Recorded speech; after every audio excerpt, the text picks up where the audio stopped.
स्वामी जी महाराज की रचना अद्वितीय रचना है। अपने ही श्रीमुख से कहते हैं, यदि गीता जी और रामायण जी में अंतर देखना है तो यूं कहिएगा, जो गीता जी में लिखा हुआ है वह रामायण में करके दिखाया है। मानो प्रभु ने गीता रचने के पहले सब कुछ करके देखा कि ये सब कुछ हो सकता है कि नहीं हो सकता। कल को कोई ये मानव कहे कि नहीं ये इम्प्रैक्टिकल है, ये हो ही नहीं सकता, उन्होंने अपने जीवन में ये सब कुछ करके देखा है, प्रैक्टिकल करके देखा है, ये सब कुछ हो सकता है। और उसके बाद जाके अपने अगले अवतरित काल में उसे लिखा है गीता जी के रूप में। किसी ने प्रश्न किया, कलिकाल में मोक्ष, शांति या परम धाम की प्राप्ति, प्रभु प्राप्ति का सुगमतम साधन क्या है? किसी सरल व्यक्ति ने कहा, राम नाम का जाप करिएगा और रामायण जी का पाठ कीजिएगा, बस इन दोनों से आपको प्रभु प्राप्ति इस कलयुग में होके रहे। बदकिस्मती है भक्तजनों जिनको रामायण अच्छी नहीं लगती। हैं लोग कुछ ऐसे जिनको रामायण अच्छी नहीं लगती, जो राम कथा सुनते हुए ऊब जाते हैं। पता है हमें आगे क्या होने वाला है, मानो उन्होंने रामायण जी का अध्ययन ही नहीं किया।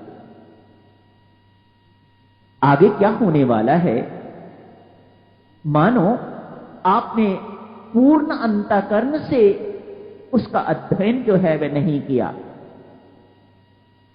अंतःकरण के 4 भाग हैं ना भक्तजनों।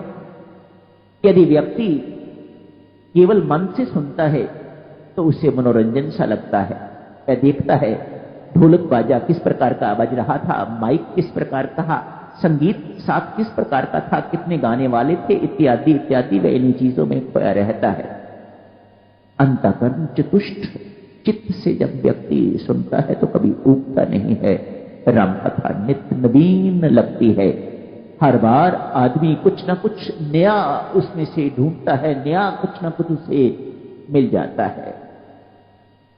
कथा कहते हैं इसे। कथा को थोड़ा उल्टा दें तो थका बन जाता है। जो हमारी थकान को दूर करे उसे कथा कहा जाता है। राम कथा वह राम जो सारे संसार को विश्राम दें, जो सारे संसार के हैं, उन्हें राम कहा जाता है। आप उन्हें दशरथ पुत्र कहिएगा, आप उन्हें परब्रह्म परमात्मा कहिएगा। भक्तजनों ये भेद अपने मन में बिल्कुल किसी प्रकार का ना रखिएगा, ढूंढिएगा एक ही बात है या भिन्न है, इसको लेके तो चलिएगा। राम राम जपिएगा, राम राम जपिएगा।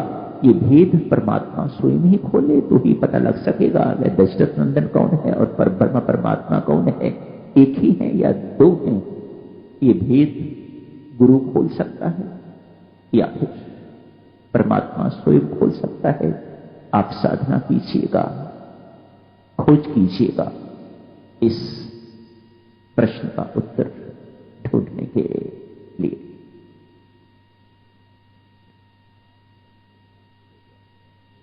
पाठ का शुभारंभ हो गया है। आप सबको बहुत बहुत बधाई देता हूं।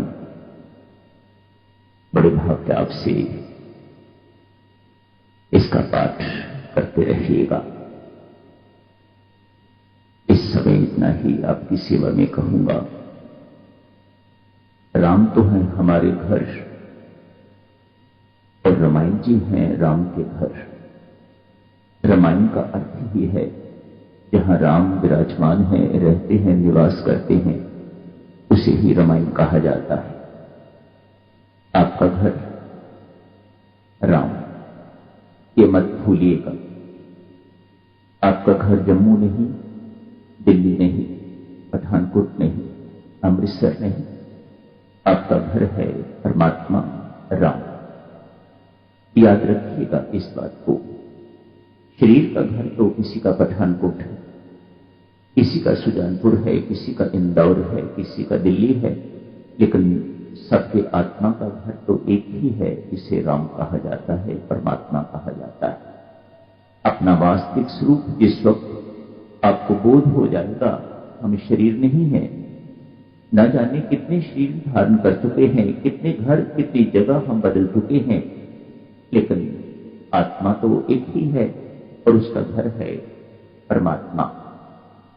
जब तक उस घर में नहीं पहुंच जाते, स्वामी जी महाराज ने लिखा मंदिर मान रामायण।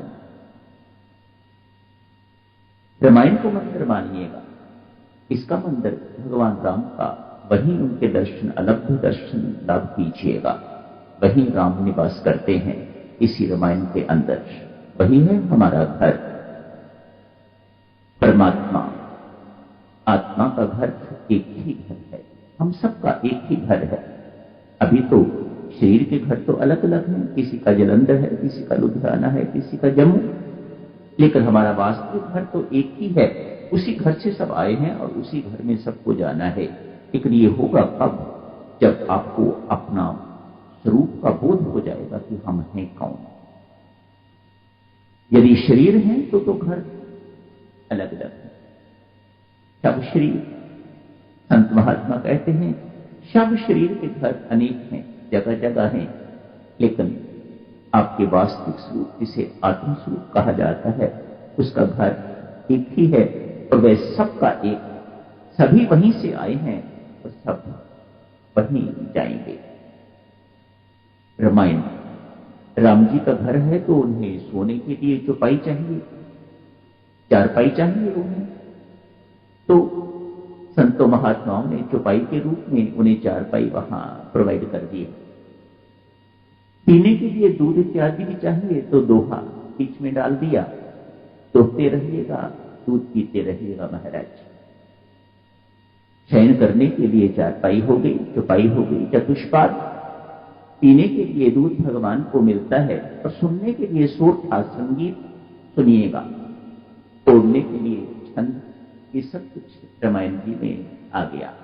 मानो भगवान के रहने का वहां पूरा प्रबंध संतों महात्माओं ने कर दिया। इसीलिए रामायण जी में चौपाई है, दोहा है, छंद है, सोठा है, इत्यादि इत्यादि। राम हमारा घर है, इसकी चर्चा तो करेंगे रात को। अभी इतना ही याद रखिएगा, राम जी का घर है रामायण और हमारे घर हैं राम। सबको उन्हीं के पास पहुंचना है, वहीं से आए हैं और वहीं लौट के जाना है। ये जितना भाव अपने भीतर सुदृढ़ करते रहेंगे, उतनी जल्दी अपने घर लौटने की संभावना। न जाने कितने चक्कर काट चुके हैं हम और कितने और काटने होंगे, यदि ये बात हमें स्पष्ट नहीं होती। जहां से आए थे वहीं हम सबको लौटना है, उसके बिना तो भटकना है। आज दिल्ली में, कल अमेरिका में, परसों कहीं, अगले जन्म में और कहीं, अगले जन्म में और कहीं, तब तक तो भटकना बनी रहेगी जब तक व्यक्ति अपने घर नहीं पहुंच जाता, विश्राम नहीं मिलेगा। राम को तभी तो सबका विश्राम कहा जाता है। जो सबको विश्राम देता है वह राम, जो सबको आराम